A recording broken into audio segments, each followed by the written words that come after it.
Hello everyone, welcome back to Public Health Volunteers. My name is Yusuf Mustafa Karkarna, and today I want to talk about periapism, a sickle cell crisis that occurs or that men experience. This crisis, a lot of men don't want to talk about it, and some don't want to even admit that they experience it in the first place. So today I want us to look at what periapism is all about, how it occurs, and how you can manage it or prevent it. So before I go into detail on what periapism is all about, you can check 3 of my videos that I have made on sickle cell disease. The first one is on sickle red blood cell, and how it affects the bloodstream or how it causes crisis. And the second video is on sickle cell tree, how people inherit sickle cell disease. And the third video is sickle cell management, which I gave it based on my personal experience and how I manage my sickle cell disease.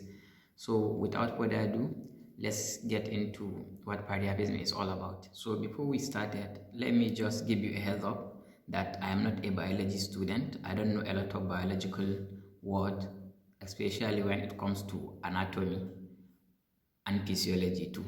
So I will try my best to pronounce some of these scientific words correctly. Okay, let's start. So periapism in sickle cell disease.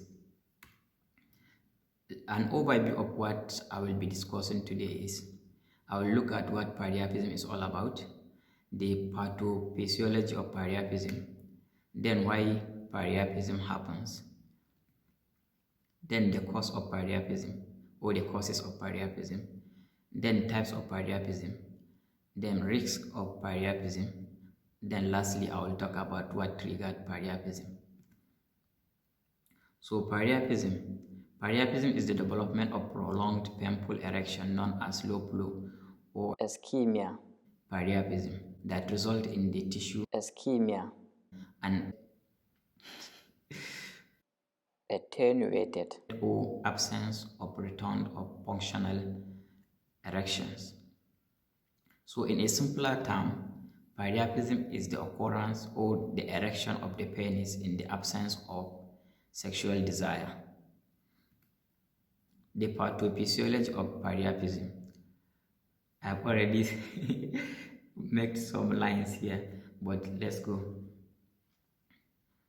So I will explain what periapism is all about based on what erection is all about. So erection happens when there is a high blood flow in the penis, and that blood flow is equal to the outlet of blood out of the penis. So in a simpler term, the same amount of blood that get into the penis will be the same amount that will be getting out of the penis, and it will be in a circular or reoccurring term to a point that it creates erection. So when it comes to periapism, it's a little bit different. Because with periapism, the amount of blood that gets into the penis is not the same that gets out. For instance, let's say 100% of the blood that gets into the penis will not be the same amount that will be getting out. It will be maybe about 30% or 40% that will get out. And because of the sickle red blood cells in the bloodstream, it may end up creating a blockage in the blood vessels of the penis, which at the end of the day result in periapism, and for that matter, a painful periapism.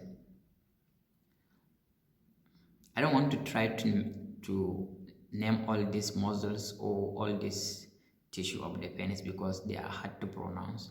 So this is the simpler term of how periapism occurs.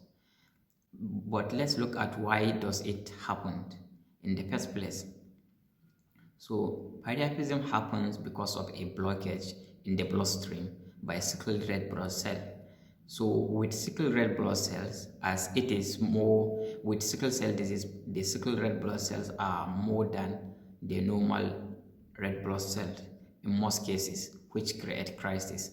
That's why a lot of people with sickle cell disease get a lot of blood transfusion to account for the lost normal red blood cells.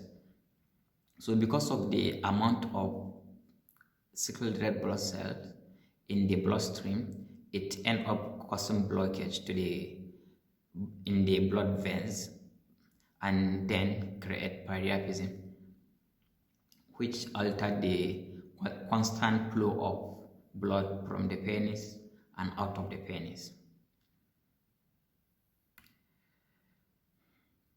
Disruption of normal blood flow in the penis, I have already mentioned it. So it disrupts the amount or the quality of blood that gets in and out of the penis. When, let's say, 100% of the blood get into the penis, 100% should be getting out, and it is a constant process. With sickle cell crisis, because of the blockage, it will end up only removing maybe 30 or 40% of the blood that gets into the penis, which keeps the erection to be prolonged. And because of the blockage, a painful erection start to occur. By painful, I mean it will be distressing, especially for the person, and is a little bit disoriented. And if proper measures was not taken, it may lead to other complications. And periapism occurs another way due to oxygen deprivation in the bloodstream. If you will start losing breath, and maybe you went for a run and you lose, you start to find it hard to breathe, and the amount of oxygen getting into the bloodstream is not equals to the amount that the body required, then the sickle cell crisis started. And in men, it mostly aid in the occurrence of periapism or the painful erection, and it ends up damaging the tissues of the penis, which may hinder or may affect the overall function of the penis. Causes of periapism. So in children, sickle cell disease. In children with sickle cell disease, periapism is caused by sickling of the red blood cells in the penis. Normally an erection occurs because of stimulus, but with sickle cell crisis, even in the absence of sexual interest or desire, the periapism or the erection in the penis or of the penis occurs. At the time, other vessels contracted and result in the reduction of blood flow out of the penis as a result of the sickled red blood cells causing blockage, as mentioned earlier. Usually after stimulus is removed, the penis returns to its normal, non-rigid state. So if to say in a normal instance, when there is a sexual desire and the penis erected, at the end of that sexual desire, or when the sexual desire is achieved, the penis tends to go back to its normal stage.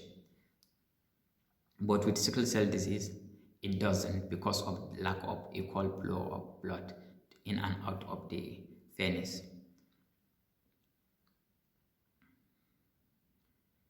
If the erection continues, it is called priapism, and priapism can be painful and a serious condition.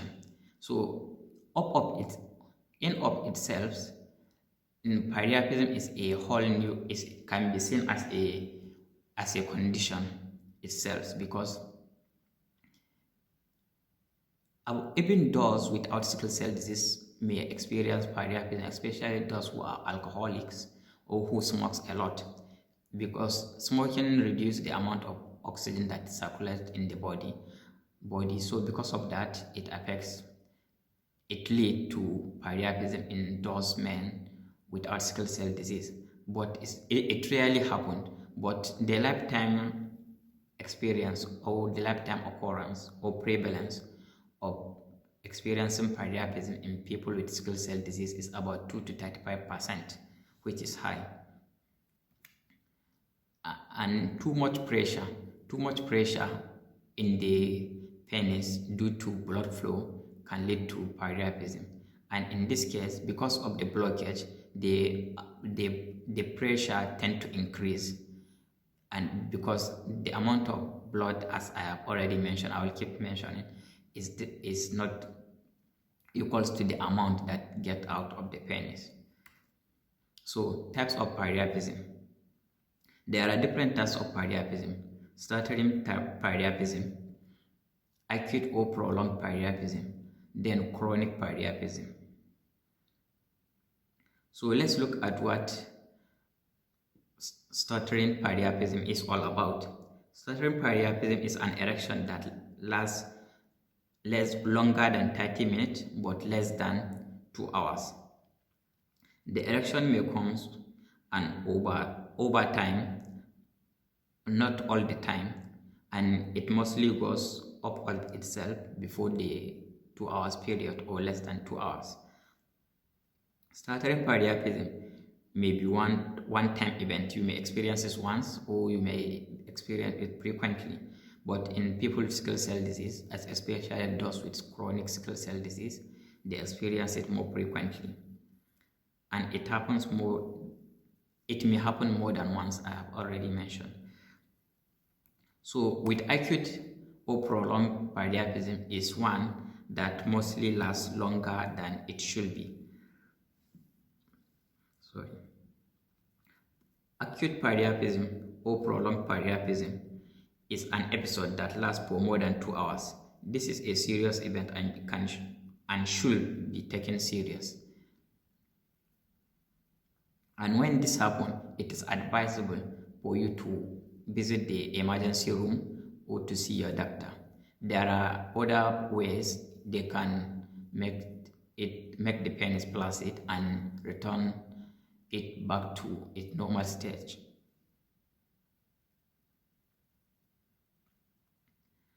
And as mentioned, if it is not treated, it may result to permanent damage, and the erection or the that person may not be able to be experiencing erection when he wanted it, or when there is a sexual desire, and it becomes tender, whether during or after the experience of periapism. So chronic periapism is a semi-erection that cannot go away. So with chronic periapism, it mostly remains, except when you went to the emergency room or when you went to see a doctor. From there, then they will be able to, they have other ways to prevent or to make the penis back to its placid stage. And it is obviously painful, and it may keep the person from having a complete erection while the chronic periapism is present. Chronic periapism can change in acute periapism very quickly, from chronic to acute or from acute to chronic, depending on what is happening in the penis in terms of the blood flow. If this happens, you should talk to your nurse or go and see a doctor, and especially the emergency room, so that it can be treated and be looked after immediately. Because the longer it lasts, the more painful it becomes and the more damage it makes to your tissue, to the tissue of the penis. So, risk of periapism. Scarred or damaged tissues. So it may end up scarring the tissues in the penis, and when this happens, it can alter the function of the penis in general. It can, when you want an erection or when there is a sexual desire, there may be an absence of erection, and when there isn't any sexual desire, there may be an erection. So it can damage or alter the function of the penis, and it result in poor quality of erection. So when to say there is a sexual desire, the quality or the erection may not be as normal as it should be, or may not be of great quality. And there, as I have mentioned earlier, there may be a lack of erection when you wanted it and when there is sexual desire. So it is important that when you start experiencing priapism, you should go to the emergency room, or you should call on your doctor and seek for medical advice or treatment. Okay, what triggered periapism? So there are a lot of triggers for periapism and what causes periapism. Periapism is commonly triggered by some factors, and these factors are mostly general to sickle cell crisis or are similar to what causes sickle cell crisis. For example, stress, low oxygen level, infection, dehydration, physical activity, change in environment, and temperature. So apparently almost everything can cause periapism in this sense. And with people with sickle cell disease, it is advisable that the amount of physical activity they should participate in should be a little bit lower than other people with sickle cell disease, because the more physical activity you are engaged in, the more dehydrated you become. And when you become dehydrated, the less oxygen the body gets. And the less oxygen the body gets, the more sickle cell crisis, or the more you experience sickle cell crisis. Morning erections. So morning erection is a common phenomenon, and it happens almost to everyone, every man. So with priapism or with person with sickle cell disease, if you went and empty your bladder or urinate, and that priapism, that erection didn't go within maybe a minute or two, or let's say 30 minutes to be safe, it means you are having a priapism. It's not just a normal erection.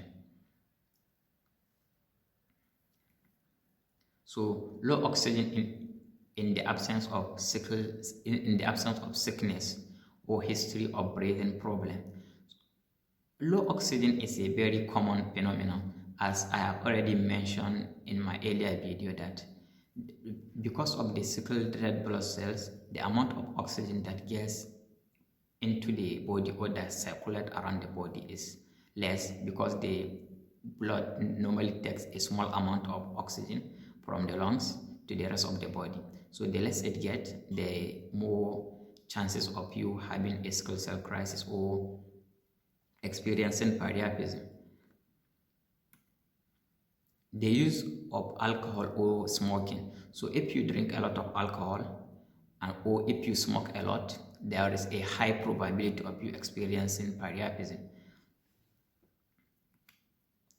Certain treatment or drugs. So there are some drugs that may instigate priapism, and these drugs are mostly due to other maybe condition. When you are sick and you get prescribed a medication, that medication may have a side effect on your sickle cell disease, even with or without your doctor's awareness.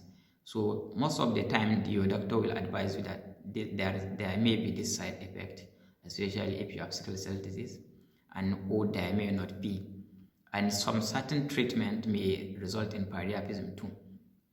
This may sound as surprising, but men who get blood transfusion, men with sickle cell disease who get blood transfusion, they mostly experience priapism after that blood transfusion or during the blood transfusion, because the amount of blood flow increases, and because of that,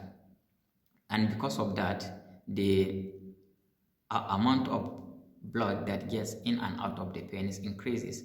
And since you are still getting blood transfusion, the blood may not be able, the normal red cells or red blood cells may not be able to circulate in time to the whole part of your body. So at the end of the day, it may just once those red sickle cells that's left, it may cause blockage still, and then bring in erection, and the amount of blood that gets in and out of the penis is affected, and hence lead to periapism. So some certain treatment, not I just give example of blood transfusion, but mostly people who get blood transfusion doesn't experience it, but in some cases or in some instances it happens.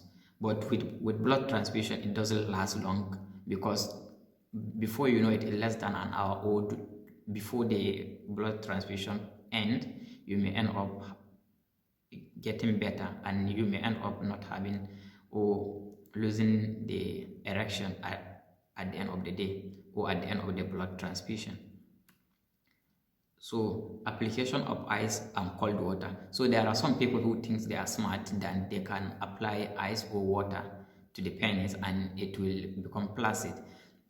Yeah, it may happen, but it causes a lot of damage to the penis and to the tissues, especially when that erection is chronic or acute.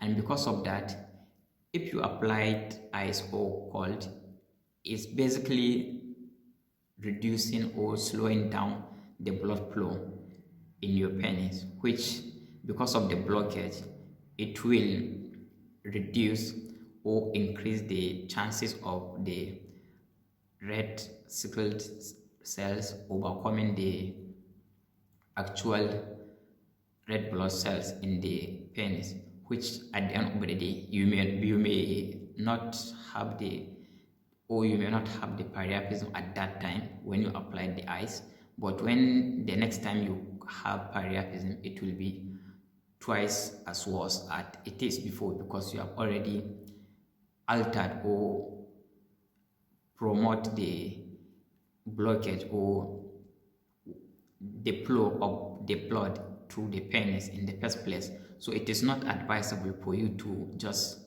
when you have periapism, to just go ahead and apply cold water or apply ice on it. It doesn't work. Well, it may work, but it doesn't last. And the next time you have periapism, it will be 10 times worse. In my next video, this is already getting long, so in my next video, I'm going to talk about how you can prevent periapism, how you can manage it, how you can seek help when you start experiencing periapism. Even though I have already told you to go to the emergency room and see your doctor, but there are some ways, especially those with mild periapism, there are ways that you can manage it without going to the hospital or without seeing a doctor. So I will be talking about that in the next video, and I will tell you whether there are treatment or prevention measures, which there are prevention measures, but I don't think there are treatment measures. So this is a bit of a spoiler for you. Where and when you should go to the emergency room? The moment it becomes chronic or it becomes acute. In summary, the moment your periapism lasts for 2 hours or more, you should go to the hospital. And honestly, if it lasts more than 45 minutes or an hour, you should see a doctor, or you should find a way to get treated. As I will be mentioning some of the techniques you can use to prevent it from coming acute, from mild to acute or to chronic, in the next video. So with that in mind, I will say thank you for your time, and I will see you in the next video. So I forget to make an end card. So all I'm going to say is like, subscribe, and feel free to share it with anybody who has sickle cell disease or who experiences periapism. It may end up helping someone, and I will see you in the next video. Thank you.